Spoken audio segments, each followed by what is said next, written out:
പെണ്ണിനോട് ഏറ്റവും മര്യാദക്ക് പെരുമാറുന്നവനാ. ഒരിക്കലും പെണ്ണിനെ പരസ്യമായിട്ട് അപമാനിക്കരുത്, പരസ്യമായിട്ടോളെ അപമാനിക്കരുത്. കുടുംബക്കാരുടെ ചിലപ്പോ ദീനിനെ പരിഹസിക്കും. ഓക്ക് വലിയ ദീനാ, ഓള് വലിയ ദീനിന്റെ നടുക്കണ്ട. ഇതാരോടാ പറയാ? അവനാന്റെ കുടുംബക്കാരോട്. കുടുംബക്കാരെല്ലാരും ഓളെ നോക്കി ഇങ്ങനെ ചിരിക്കുമ്പോ നമുക്കൊരു രസം. ഇനി അപമാനിക്കൽ പുറത്തുനിന്നുണ്ട്. ഞാൻ നാളെ ഒരു ദിവസം ഒരു ഷോപ്പിൽ പോയി, ഞാനും വൈഫും മക്കളും ഒക്കെ ഇങ്ങനെ എടുക്കുമ്പോൾ ഒരു ഭാര്യ ഭർത്താവ് ഇങ്ങനെ വന്നിട്ടുണ്ട്.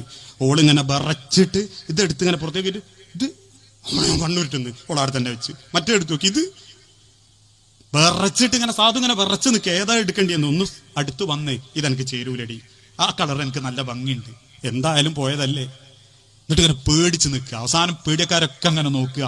ഓനലോടി ഫോണെടുത്ത് ഞരണ്ടി ഓളെ ഇടക്കിടക്ക് ഇങ്ങനെ കണ്ണുരുട്ടി പേടിപ്പിച്ച്.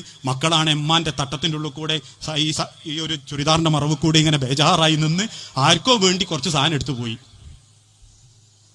ഇതൊക്കെയാ പല കുടുംബത്തിലും. ഒരു പെണ്ണിനെ ഒരിക്കലും പരിഹസിക്കരുത്. മറ്റൊരാളോട് പെണ്ണിനോട് നിങ്ങൾ താരതമ്യം ചെയ്യരുത്. ഞാൻ നിർത്തുകയാണ്, സമയം അധികരിച്ചു എന്നറിയാം. ഒരു സ്വന്തം പെണ്ണിനൊരിക്കലും വേറൊരാളോട് താരതമ്യം ചെയ്യരുത്. അതെന്തിലായാലും, ഭക്ഷണമാണെങ്കിൽ പോലും. നബീലിന്റെ പൊരേ പോയപ്പോ എൻ്റെ ഓളുണ്ടാക്കിയ ഒരു കൂട്ടാനുണ്ട്. എന്നാ പിന്നെ അടുത്ത പണക്കിന് ഓൾ നിങ്ങളോട് അറിയാം, എന്നാ പിന്നെ നബീലിന്റെ പേർക്ക് പോയി കൂടെ അതിനോട്. അതുകൊണ്ട് ആ ഒരു പെണ്ണിനെ താരതമ്യം ചെയ്യരുത്. നമ്മൾ ഓക്ക് പടച്ചോൻ കൊടുത്തൊരു കൈപ്പുണ്യവും ഭക്ഷണവും ഉണ്ട്, അതിനെ കുറ്റം പറയരുത്. ഉള്ളത് തിന്നുക.